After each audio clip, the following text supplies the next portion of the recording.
Jadi begini, kalau orang yang ingin saya jelaskan dia orangnya dungu, sulit sekali. Tapi kalau ada sedikit saja pendidikannya SMP saja, saya bisa menjabarkannya dengan bahasa yang paling mudah. Tapi kalau sudah kelas profesor, doktor, ya kan, para ulama, saya kira lebih gampang lagi tuh. Saya nggak usah mikir kan gitu persoalannya. Nah, saya standarnya untuk orang yang bodoh aja lah. Pak Rahmat dulu tahun 900 ada belum? Mulai kapan ada di sini? Tahun berapa dilahirkan? 65? 8, tahun 65. Tahun 64 sudah ada belum? Belum ada. Sekarang masih ada. Sampai kapan keberadaanmu di sini? Sebentar lagi. Ya kan? 70, 80, 90, 100. Kalau dikasih umur 200 tahun mau nggak? Nanti dicebokin anak cucu 100 tahun, dicebokin tiap hari, makan disuapin, ya tempat tidur juga tuh mau. Nggak bisa WA. Ternyata hakikatnya kita tidak siap dikasih umur panjang itu kok. Iya kan?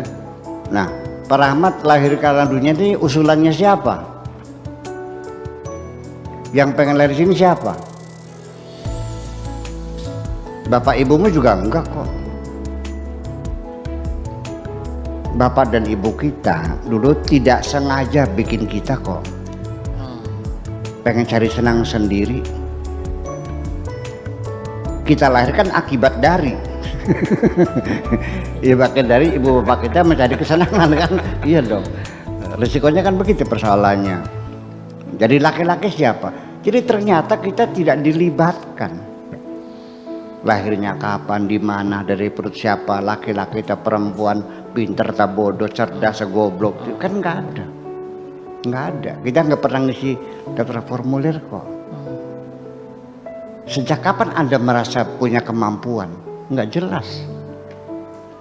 Ya, bisa melihat juga tumbuh perlahan-lahan, otak juga perlahan-lahan, ya kan? Udah. Nanti kematiannya, pengennya cara apa matinya? Kena kanker mau nggak?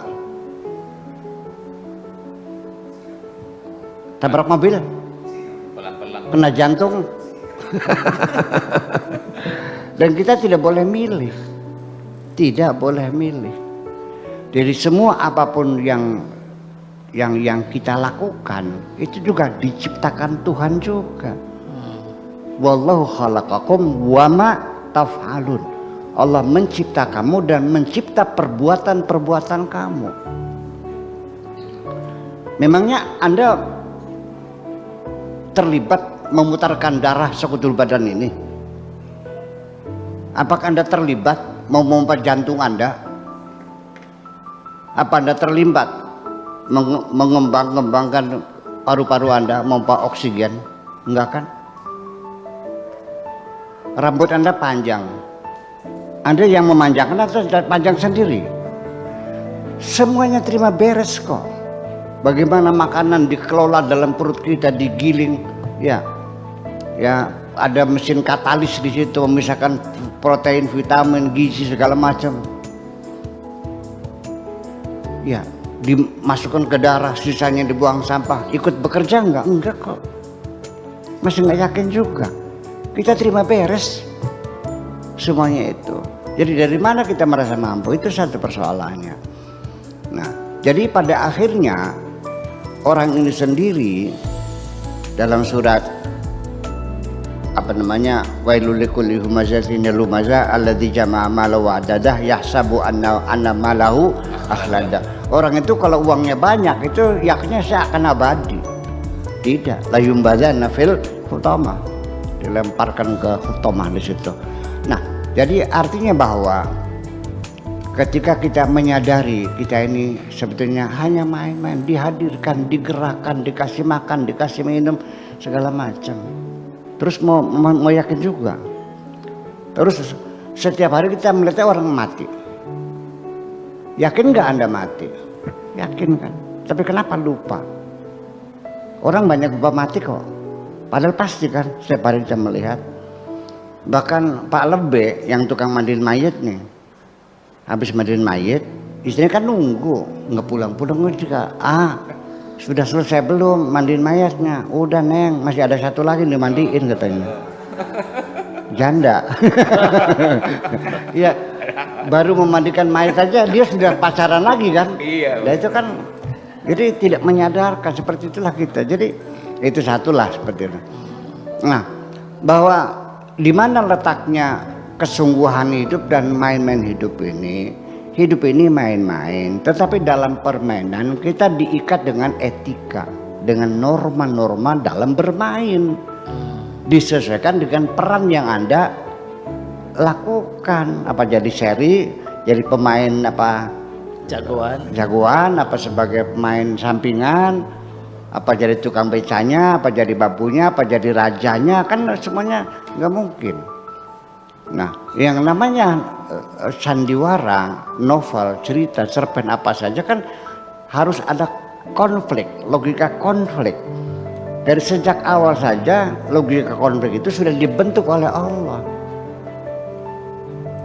Iya, jadi artinya begini. Ketika ada orang menyalahkan saya, menghinakan saya, atau menurunkan martabat saya karena saya melakukan kesalahan, ya tolong doakan saya supaya saya jadi malaikat saja dah. Dijamin tidak salah. Selagi saya masih manusia tetap pasti salah. Jadi kalau Anda tidak suka saya salah, ya tolong doakan saya bisa jadi malaikat, kan gitu. Bisa nggak kira-kira? Nah, jadi sejak awal itu Allah sudah membuat logika konflik itu dibuat. Allah sudah buat malaikatnya, Allah sudah buat iblisnya, Allah buat manusianya. Itu sudah diplot sejak awal. Nanti setan itu kan menggoda kita. Nah kalau nggak ada setan kan nggak serap di dunia ini. Nah peran itu berbeda-beda. Masa orang main sandiwara 10 orang jadi raja semua gitu? Ceritanya apa? Kan ada musuhnya. Kalau ada musuhnya ceritanya apa? Menarik nggak satu cerita nggak ada musuhnya? Ya nggak bisa. Makanya musuhnya dibikin. Inna syaitana lakum aduwwum mubin. Dia perannya sebagai musuh. Silakan musuh setan tapi jangan masuk ke hati. Main-main aja gitu. Namanya juga bersandiwara kok. Saya main sandiwara. Saya sebagai kasih, pacar saya seorang perempuan. Mainnya jangan kaku, pemain watak yang betul-betul seolah seperti beneran. Kita bermain tuh jangan kelihatan main-mainnya. Lakon itu ditampilkan seolah-olah betul-betul di situ. Ya, di dalam main betul-betul di situ kita lagi main-main. Dalam permainnya harus sungguh-sungguh. Tahu batasnya mana? Ya itu dengan etika itu. Jadi itu samping plot ya, logika konflik dibangun oleh Tuhan itu. Dan juga peran itu makanya dibuat udah beda. Dibikin yang cantik, dibikin yang tidak cantik, ada yang pendek, ada yang jangkung, ada yang hitam, ada yang putih, ada yang mancung, ada yang pesek. Bahasanya bermacam-macam bahasa. Ribuan bahasa Indonesia. Kenapa? Untuk apa? Warna kulit berbeda-beda, warna mata berbeda-beda, agama berbeda-beda, semuanya beda-beda. Kenapa? Ya harus berbeda dong. Masa dibikin sama? Ini kan kelihatan pengusaha sandiwara ini benar-benar. Nah, nanti pada akhirnya di mana hakikatnya, di mana kebenaran kehidupan itu adalah ketika kita bermain sebagai pemain watak. Jadi Anda jangan berebut minta kepada sutradara saya pengen peran jadi raja. Anda bisa bermain enggak sebagai raja, bisa enggak jadi serinya, pemeran utamanya. Ya pokoknya kita yang penting mah asal dilibatkan saja dalam permainan ini. Perannya sebagai apa terserah Tuhan. Jadi kiai, jadi tukang beca, jadi ustadz. Nah, kemudian agamanya apa ya terserah Tuhan bagaimanapun juga. Tuh agama juga bikinan Tuhan semuanya. Terus bikinan siapa? Daun saja tidak akan jatuh dari pohon kecuali dengan ketentuan Tuhan, betul enggak? Yang memberikan hidayah siapa? Yang menyelesaikan siapa? Ya sudah, berarti kan sang sutradara. Jadi nanti mah artinya jangan Anda bangga ketika dalam di atas panggung sandiwara Anda bangga karena peran Anda sebagai seri. Tetap nanti hakikat kehidupan ini nantinya bukan peran yang Anda mainkan, tapi bagaimana Anda memainkan peran itu dengan sungguh-sungguh. How to be the best actor. Terima kasih itu aja.